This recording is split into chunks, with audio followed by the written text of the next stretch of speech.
we're going to be looking at the readiness model or the stages of change. Whenever we seek to make a change of any kind in our lives, and I'm going to just use an example here, let's just say weight loss. Sometimes we're taking upon this change not because we truly want to or because we're unclear about why we want to. And we've got to be perfectly clear about why we are doing something in order to make it successful in the outcome. Perfect example.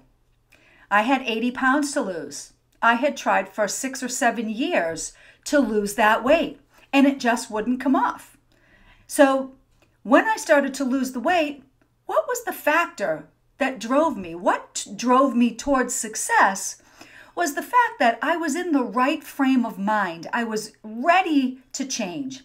I was in that readiness stage beyond just thinking about it. I was in a doing state of mind, and I was very determined. Now, most of us, when we put our mind to something and our heart into something, it's so much easier. Think about a time when you were asked to do something and it wasn't something you truly wanted to do. It was very hard to get the motivation to complete it, especially if it was something you didn't like, but that was necessary. Like doing your own taxes. I mean, this is where procrastination is born. Like we see every year at resolution time, it's pretty easy to do something when you really want to. But that motivation wanes after about 6 weeks, and other things become more important because your focus has gone from the goal to perhaps an activity or an event or something that conflicts with the behavior necessary to be successful in that environment. When we don't succeed, rather than look like a loser in our own eyes, what we do is we blame the situation and we say, well, I had that piece of birthday cake because it was my grandfather's 86th birthday. We make an excuse for why we didn't succeed. So I'm here to tell you the excuse that you can use is that you weren't prepared, either mentally, physically, or otherwise. You didn't have the tools you needed, the first tool being your mindset, to succeed in the long term, and you probably didn't have a plan. And we'll get more into SMART goals and plans down the road. But we're going to be talking about the stages of readiness or the stages of change. And then I'm going to be asking you at the end of the chapter to identify where you are in several key areas of your life. I'll be providing you with a couple of resources for you to do that. This is not something you're submitting and you're not getting graded on it. This is for you. With that being said, when I mentioned that I expect you to take notes, that is part of the learning process. So as you take this, I suggest you get yourself a notebook. Many people will say, well, I don't like to journal. Well, I didn't like to journal either, but how do I know where I was? How do I know what my challenges were? And how do I know when I'm succeeding? So there has to be a tool for that. And for that reason, I am suggesting that you use a journal or a notebook. This is going to be your ongoing body of work. Assessing and increasing your motivation or facilitating behavior change means that we have to look at the reasons why we've either adhered or not adhered to certain behaviors or protocols that we feel should get us where we want to go.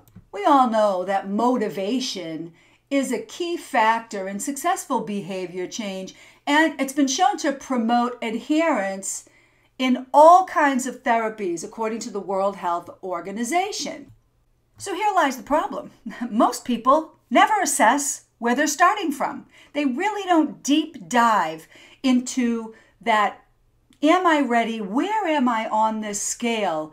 And what are my chances of success? Not only what are my chances of success, what are my roadblocks, and how will I overcome them when they happen? And we will be getting into that in future lessons, but understand that these all play a role in motivation.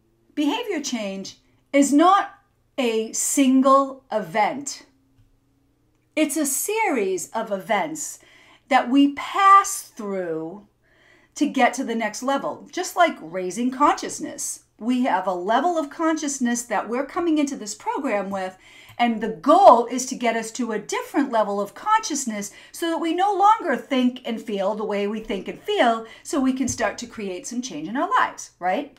So the framework of this change process was developed by someone named Zimmerman in 2000, and the stages of change model basically describes 5 changes of readiness. And I'm going to tell you what those 5 levels of readiness are, but I am also going to just be talking about 1, the pre-contemplation stage in this module. Okay, let's begin. The pre-contemplation stage's hallmark is really that a person is in a state of mind where they are uninterested, unaware, or unwilling to make a change in their life. Now, these changes that probably are necessary may be recognized by many other people, but not the individual themselves. In a case of losing weight, so let's say you have an additional 15 pounds, and it doesn't really bother you. You're pretty happy. You're drinking wine. You're socializing, and you say, "Well, I am not going to stop my life because I should adhere to X, Y, or Z." You are completely unaware of an issue that's going on that is affecting your body in a way, but your mind is overriding and saying, "No, this is not a problem. It's not even an issue." So we have to recognize that something is a problem, or in a better frame of reference, something has to mean something to us. It has to have a big why. Why would I want to undertake a change? Because every person has a survival mechanism that points them in one of 2 directions: fear or love, joy, and happiness. So if I think I have to give up wine, and how is that going to affect my joy and happiness as a social person? So there's a fear of that change because what is my life going to look like when I do this? That unknown causes a person to freeze and not take action. So I think what I want a person to understand when it comes to pre-contemplation is, first of all, it's not a hard and fast state. You will move in and out of these states depending on circumstances, which is why I'm going to help provide tools for you to not backslide and continue to move forward. Anything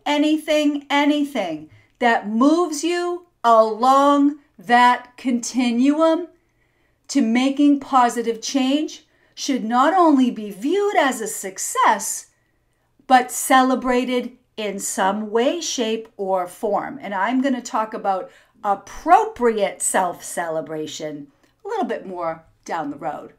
But no good deed can go unnoticed because the human nervous system requires praise. Once you reach or move past the first stage, and many of you may already be past that in many areas of your life, you can then employ strategies to move to the next phase. So you can see that there's a process here that most people completely overlook or are ignorant to, have no idea this even exists and that this has been a hindrance in their life. Let's take smoking, for example. It's really essential to know where a person is on their readiness to stop smoking. How many times have you said to someone, "You really need to quit smoking," and they completely ignore it, even in the face of sometimes a lung cancer diagnosis? You would say to yourself, how could that person not be ready to change? Well, there's a lot of reasons for that. But similarly, when changing your belief systems, I'm not really listening to you.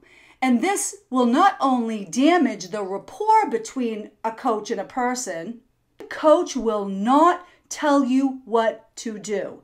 So all of the information I'm providing here are for your benefit, but I am by no means telling you what you need to do. I'm just saying to you that if you put this into practice, you will get what you want. And that would be up to you to take my information and work with it. So a more stage-specific intervention with a person trying to quit smoking to get them to the next phase, which is contemplation, would be to get them to think about the what ifs, because more than likely there are what ifs. Well, what if I did quit smoking? My health would definitely improve. When it comes to the pre-contemplation stages and moving out of pre-contemplation and into contemplation, questions, questions, questions are the answer. So to wrap up, when somebody is in pre-contemplation, regardless of the situation, they are in denial. And they may have even tried unsuccessfully to change, so a lot of times they've given up. So the best strategy for yourself or for educating others in this situation is to create a list. So if you're in the pre-contemplation stage, if you've identified this to be your situation in any area that you are going to quiz yourself on, this is what you can do to move yourself into the next stage. In your journal, take a completely separate piece of paper for each separate area of your life and draw a line directly down the middle. You want to do the risk-benefit analysis. How do I feel or what do I think about? Because feelings are very important. So how do I feel about where I am right now? And if I continue with this behavior, what is that going to look like in my life in 5 years from now? Whether it's health related or relationship related, you can make that applicable to the situation. But you're going to list 5 or 6 reasons why, if you didn't change this behavior, what would be the outcome? And be honest with yourself. Don't sugarcoat your answers, especially if there's data out there to support what would happen if you didn't change. So if I were to change, how would this affect me in a positive manner? And again, you can list up to 5 or more if that helps you on either side. The whole point is you want to make an argument that's very strong for yourself to move to the next stage. So, happy learning, and I'll see you on the next module.